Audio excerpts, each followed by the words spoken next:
So you've been told that confidence is all about discipline. It's about getting everything right. It's about being in complete control. You can't make a mistake.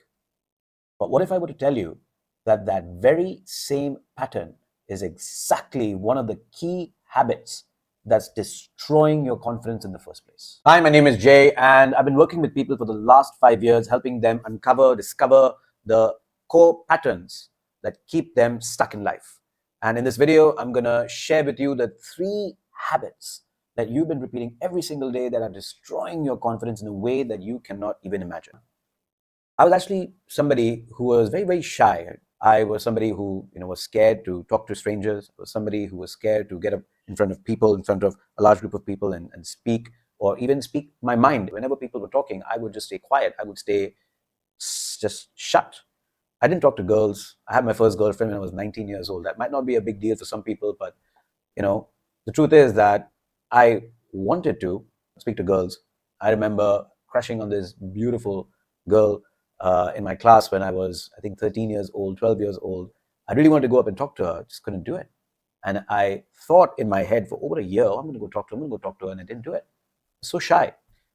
I wasn't really shy. The thing was that I had these habits that I would keep doing unconsciously, in my head, that drained my confidence. Over the last 5 years, as I've been working with people, and as I've been working on myself over the last many, many, many years, I've discovered what these 3 habits are. I've discovered, what are those things that people do to themselves that actually drain them from the very thing that they want most, that they need most to be successful in life. So let's talk about that, because my goal is, with this video, by the end of it, if I can make you aware about your patterns. And I'm going to also share with you something at the end of this video, which is amazing, which, stick around till the end, because if you want to know your patterns, if you want to know what are the habits specifically for you that you keep repeating, maybe there's one of these habits that you keep repeating, like at a level which is probably affecting your life even today. If you were to tweak that, you would 10x your progress very, very, very quickly. So the first habit that I realized that I did all the time was I would actually ignore my gut instinct. So I believe people have strong gut instinct. This isn't something that's new, by the way, that I'm sharing with you I pulled it out of my own ass. We have a second brain in the gut. You have your head, which is your first brain, but then there's another brain in your gut. And so sometimes you get this gut feeling where, like, shit, I think this is what I need to do. It's like it just comes to you. It's something you need to do because there's this overwhelming feeling in the gut. And sometimes you also get the opposite feeling, like, no, I don't want to move in this direction. This is wrong. And it's not a fear feeling. It's a knowing kind of feeling. And what ends up happening is your first brain starts interfering with this instinctual brain, and it actually takes you off the path from listening to your instincts. So, like, I give you an example. There's this guy I was talking to yesterday. He had come to one of my seminars, and in our conversation, and I realized that this guy, he had a strong gut feeling that he wanted to make a decision to change his life. But it was a difficult decision because he was about to start something new. And when people start something new, they get scared, they get afraid. And the fear comes from the thought in their minds, or what if this could happen? What if that could happen if I actually go and do this? Like, imagine you want to talk to a beautiful girl, like I did when I was, like 12, 13 years old, and I was crushing on this beautiful girl, and I wanted to go talk to her, and I would make up scenarios in my mind. I would imagine, oh, what if she says no? What if she embarrassed me? What if, she slaps me? And she's an amazing human being, by the way. And eventually I did talk to her much, much later. And she was the sweetest way. She rejected me, but she did it in the sweetest way possible. And, she could have done it the other way as well. She could have slapped me. She could have embarrassed me, but I would have made it out alive even from that, right? I mean, what was the worst that could happen? I would still live to see the next day.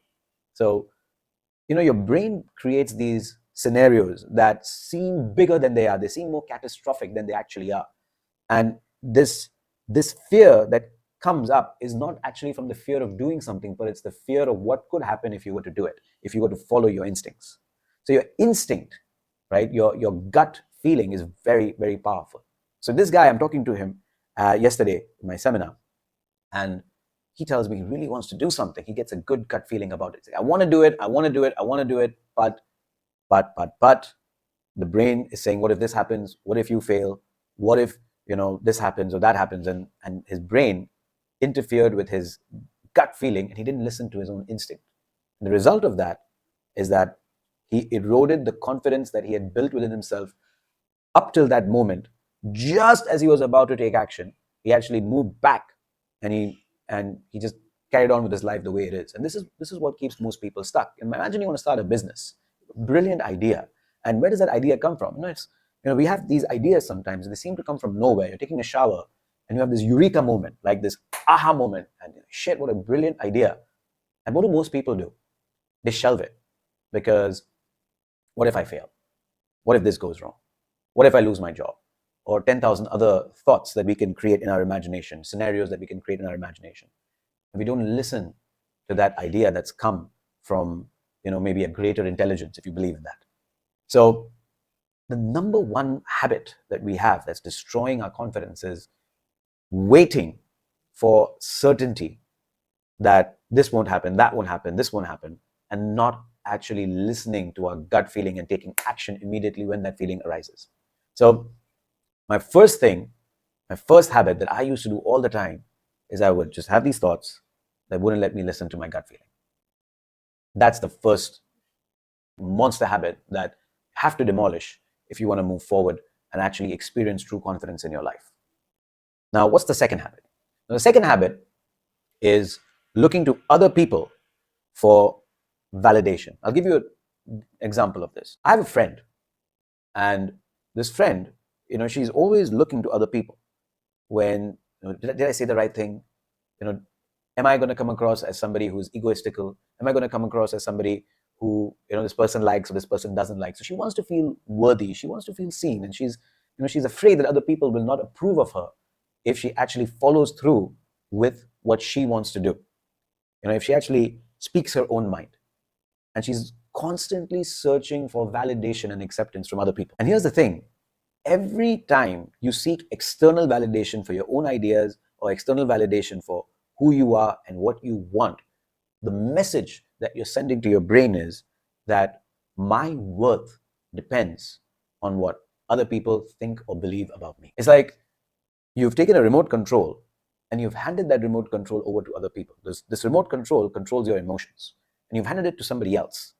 And whatever button they press decides how you feel. So if they smile at you, you feel good. If they don't smile, then you're wondering why the hell they're not smiling, and you start feeling doubtful about yourself. And if they disapprove of you, then you go into panic mode. And the truth is that real confidence doesn't come from other people's approval or disapproval of you. It comes from knowing your own worth, regardless of what others think about you. And the last habit, number 3, that is a killer. And I see so many people are trapped in this pattern, trapped in this loop. And this one is a complete mind boggler, because it's like a loop that's never ending. It's an infinite loop. So I'll tell you what people do. So I mentioned I do seminars, right? People come to my seminars every week. When they come, they're coming looking for more information. I can tell who these people are because they're usually there with their notepads and pens, and they're making notes, and there's nothing wrong with doing that. But 9 out of 10 times, people make notes, they close their book, they go home, they put that book in a drawer, and they never look at it again. And these people, when I talk to them, I can tell that they're well educated, meaning not just well educated in terms of their degree, but they like to learn. They're learning all the time, which is fantastic. But all they're doing is they're learning information all the time. So they're collecting information, they're hoarding information. They're looking at the news, they're reading books, they're watching videos, information. They do courses, they do seminars. But the thing is, if you look at some of the biggest, like some of the most well-educated people in the world, and you look at how fulfilling their life is, let's look at only one area. I can't say fulfilling or not, because who knows? I don't sit inside their heads and know how fulfilled they feel.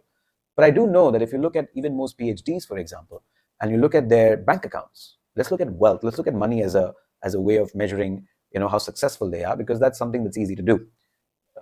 If you look at their bank accounts, a lot of PhDs don't make as much money as people who, like the top CEOs of the world, who actually don't even have PhDs. So what the hell is going on over there? If you look at, let's say, actors or actresses or artists or, successful people, most of them, look at Mark Zuckerberg, he's actually a college dropout.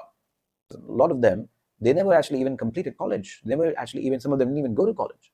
So how is it that these people can, exude confidence, go on stage, speak, go in front of people, present an idea, and others who have so much more knowledge than them would probably shake in their boots thinking about sharing their ideas with other people.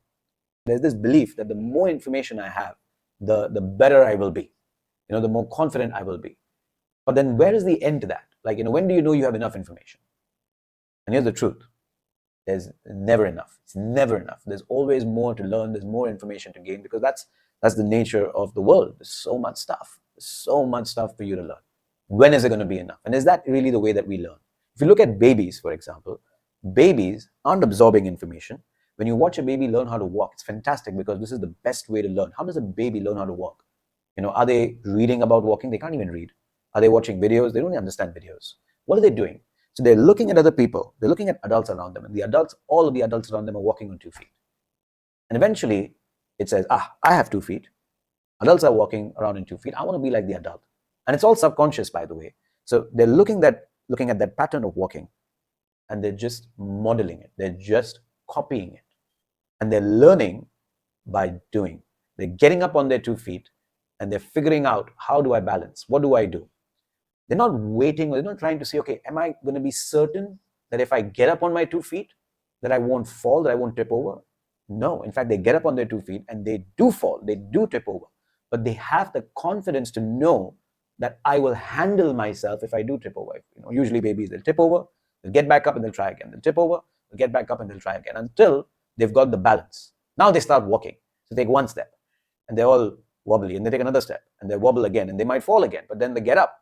Then they take 3 steps and they fall, they get up, then they take 5 steps, then they take 10 steps. And they do this repeat until they can walk on 2 feet, until they can run, until they can sprint, until they can jump. It's amazing looking at kids learn. How do they learn to speak? Do they watch 10,000 videos but learning how to speak? How did you learn how to drive a car?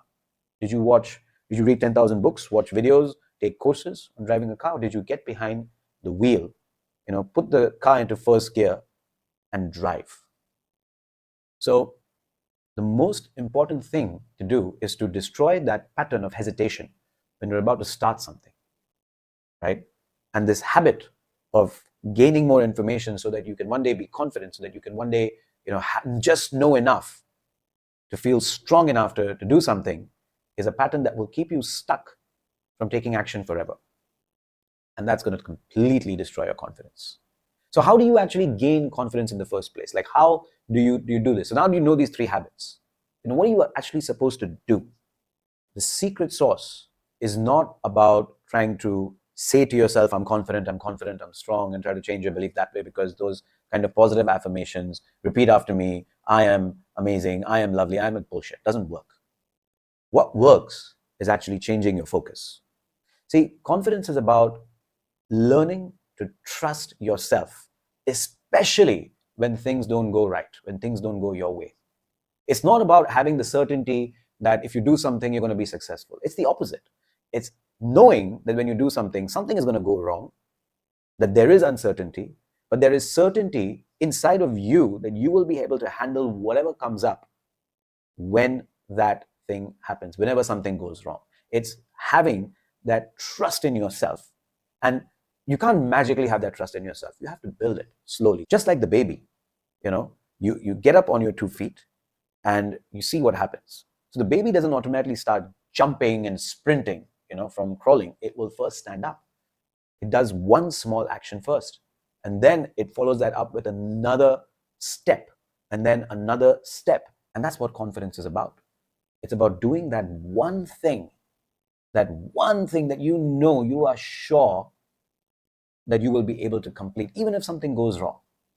And assume that something will go wrong, because that's the nature of the world. Murphy's Law, whatever could go wrong will eventually go wrong. But here's also the thing, that you are enough to handle it. We all have these loops and these thoughts and these limiting beliefs that hold us back. And what I do is I help people identify those limiting beliefs and help people rewire those limiting beliefs. But the first step is awareness. So how do you gain that awareness? So I've got something that is absolutely amazing. If you go down to the description below, there's a link that you can click on that will take you to a place where you can do a free assessment. And this is an assessment of your own patterns, of your personality. It's a brilliant assessment. And if you do that, you'll get a report that will tell you so much about what's driving you that you'll actually be able to start rewiring your mind to be able to unlock your true confidence and your true potential. And that's what I wish for you. I hope this video was useful. This is Jay, and I'll see you soon.